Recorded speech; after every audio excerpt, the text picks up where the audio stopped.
You all know the feeling. You enter a race in iRacing only to find out that it's a single split with a colossal strength of field. You're intimidated, you feel out of your depth, and you think you're on a hiding to nothing. Well, I know this feeling all too well because it happened to me today. Taking on the Spec Racer Ford at Long Beach is a challenge in its own right, but my heart sank when I saw a strength of field far north of 2k. With my meagre 1.3k rating, I'm going to get completely annihilated, right? Well, not necessarily. Sure, on outright speed and pace, I've got no chance, but don't let that put you off entering one of these races. If you play your cards right, there's plenty more to gain than there is to lose, and today's race is the perfect example. Now, I put everything I had into qualifying, hitting every apex, brushing every wall. I was flying. One heroic lap of 132.1 later, and I'd put myself, well, wait a minute, 11th. That can't be right, can it? These guys are good, very good, better than me, so all I can do is forget about the standard that I'm up against, try not to be intimidated and concentrate on driving my own clean race. To get something out of a race like this, you need to stay as safe as possible on the opening lap or two, and if that means hanging back a bit, do it. As I often say in iRacing, sometimes fortune favours the coward. Now, there will be casualties in this race, and on a high-quality grid like this, any crash or DNF is likely to see a big iRating fall behind you. The essential thing to remember is make sure you look after yourself so you're in the best possible position to capitalise. With that game plan in mind, let's see what we can do up against this insanely talented group of Spec Racer Ford specialists. Green flag, green flag. And it's green. We're underway at Long Beach. Not a bad start at all, but we're already going to lose one position. Look to the right of your screen. That's Zachary Coonan, who got a much better launch as the lights went green. Now, Coonan started alongside me on the 6th row of the grid. He qualified in 12th, just 0.1 of a second slower than my qualifying time. And of the 3 drivers behind me on the grid, Coonan was the only one who put in a lap time. The other 2, Sergio Quintana and Joseph Dunn, both decided against putting in a qualifying time. Go right. And there's our first alert from crew chief that there may be trouble ahead. He's telling us to go right. Now, I can't see any cars off track, so whatever mess there was, it's clearly been cleaned up pretty quickly. But those are the type of alerts we want to hear. Those are the alerts that our game plan is relying on, because we know we've not got enough pace to stick with these guys in front. Look at the gap that's opening up already. Now, I'm in 12th position. It's Adam Bradshaw in 11th, and he's already nearly 1.5 seconds clear. But yeah, I was banking on at least 1 or 2 casualties by now, but it's been an impeccably clean opening lap here at Long Beach. We haven't lost any drivers. We are, though, pulling away from the 2 drivers behind. Sergio Quintana and Joseph Dunn were both unknown quantities. Neither of them put in a lap time, but it looks like we're quicker than the pair of them. Got a slow car on the left. Oh, and that's the message that we wanted to hear. We've lost one of the drivers in front. It's Andrew Love. Now, he has rejoined in front of us, but with Long Beach, you're never far away from a concrete wall. The chances are, if you do stack it, you're going to pick up damage. So is Love going to go into the pits? Yes, he is. So at the end of this first lap, we're going to gain 1 position. And of course, we lost that place to Zachary Coonan at the start of the race. So we're now back where we started in 11th. Yeah, it was Kenji Murata who crew chief was warning me about at the start of the race. Now, he just gets a little tap from Steve Owens behind there, but then at the next corner, he runs it in a little bit hot, and he gives that wall a proper clout. That would have been the instant that crew chief told me to be aware of, but he rejoined with seemingly no damage. He got a bit lucky there. The same can't be said of the yellow number 6, Andrew Love. Now, he got his corner completely wrong, rams the tyre wall. That did cause him damage, sent him into the pits and gave us our first position back. Now, we're rejoining the live action halfway through lap 3.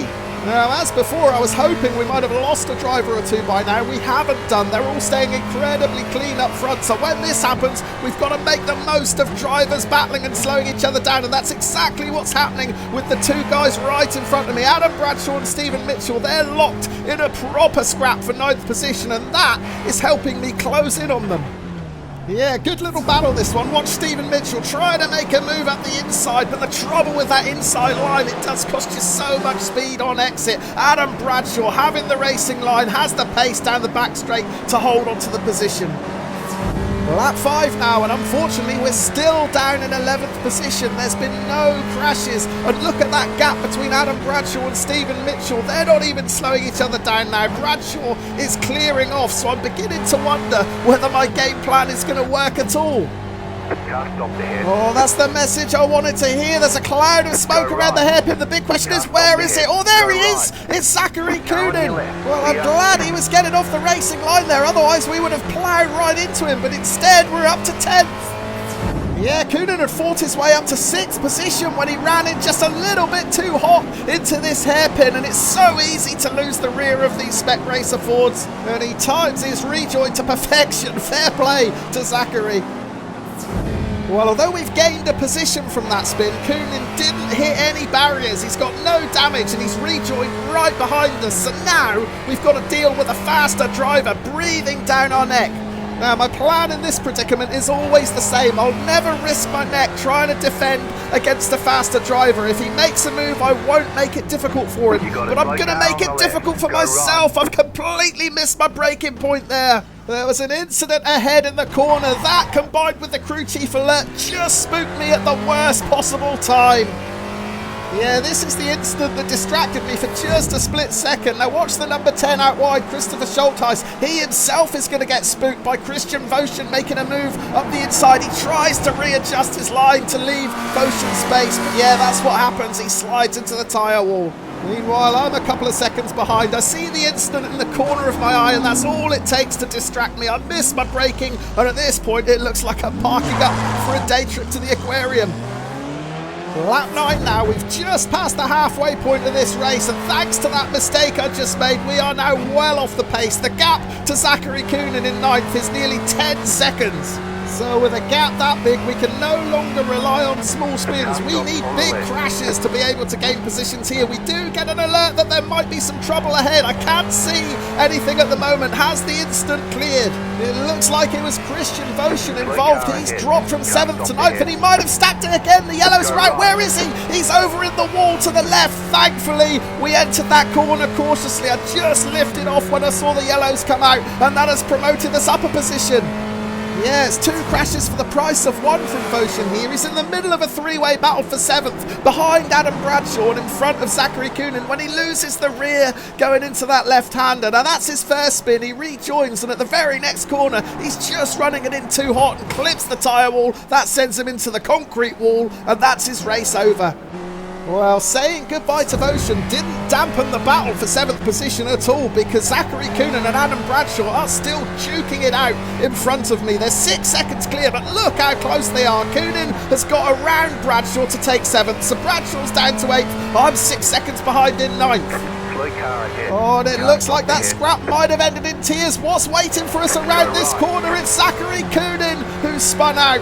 So now we're making progress. We're up into 8th position.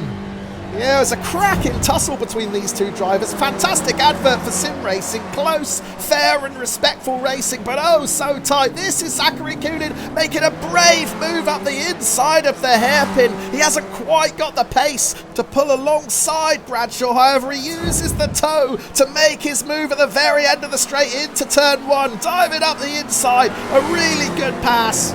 So that's Coonan up to 7th, Bradshaw down to 8th, but half a lap later, Coonan's under real pressure here, and he just tries to give it a bit too much pace through that left-hander, loses the rear and spins out, and like all the other spinners, so respectful of his rejoin as well. Fair play.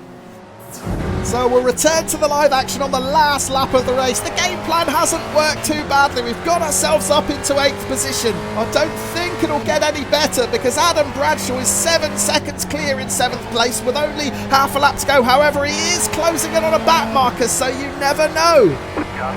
Oh, and here we go. Who is going to be waiting for us around this corner? Is it Bradshaw or is it the back marker? Joseph Dunn is done. So no position gained. However, it does look like Adam Bradshaw was caught up in that because the gap now is just 3 seconds. It's still too big a gap though, with only a couple of corners of this race left, but there's a cloud of smoke ahead and Bradshaw has put it into the wall. I almost lose control in excitement there, but in the very final stages of this race, we are up into 7th position. Now, I don't know if Bradshaw might have picked up damage in a collision with the back marker, Joseph Dunn. But whatever caused it, Bradshaw has thrown away 7th position with just 2 corners to go. We're going to cross the line and take the checkered flag in 7th place. Fantastic result. And here's the answer to that final instant. It was Joseph Dunn losing control in this right-hander that spooked Bradshaw. Bradshaw had nowhere to go. He rams the tyre wall. Here we are on board with Bradshaw. It's too late for him to do anything about it. He tries to get on the brakes, but the moment you brake too hard in these Spec Racer Ford cars, they will bite you. At the end of the straight, he's clearly damaged. He can't turn in, and it's another hard shunt. So yeah, that's how you make the best of a bad situation when you get put in a far higher split than you wanted. Granted, it doesn't always work. You are relying on other drivers making mistakes or crashing out, but most of the time you'll always get positions back just by playing it safe and looking after yourself. Here are the classified results then. And a quick glance at the stats of the 6 drivers in front of me shows just how far we were punching above our weight here. Those drivers finishing first to 6, all with iRatings between 2.6k and 3.2k. Now, if I'm honest, I wasn't going to make a video from this race once I crossed the line. It wasn't that action-packed, and let's face it, I wasn't at all competitive, but I thought it would make a great example of never giving up when you think the odds are against you in a higher split. There are good results to be had. All you need to do is be sensible and be safe. Now, if you like a bit more action in your sim racing, why not check out the video on screen? I've selected my most memorable moments from 2022, and there are some real crackers in there. But from Long Beach, it is farewell. I'll be back on the grid again very soon, where hopefully I'll be a bit more competitive and less reliant on grabbing those freebies. Cheers.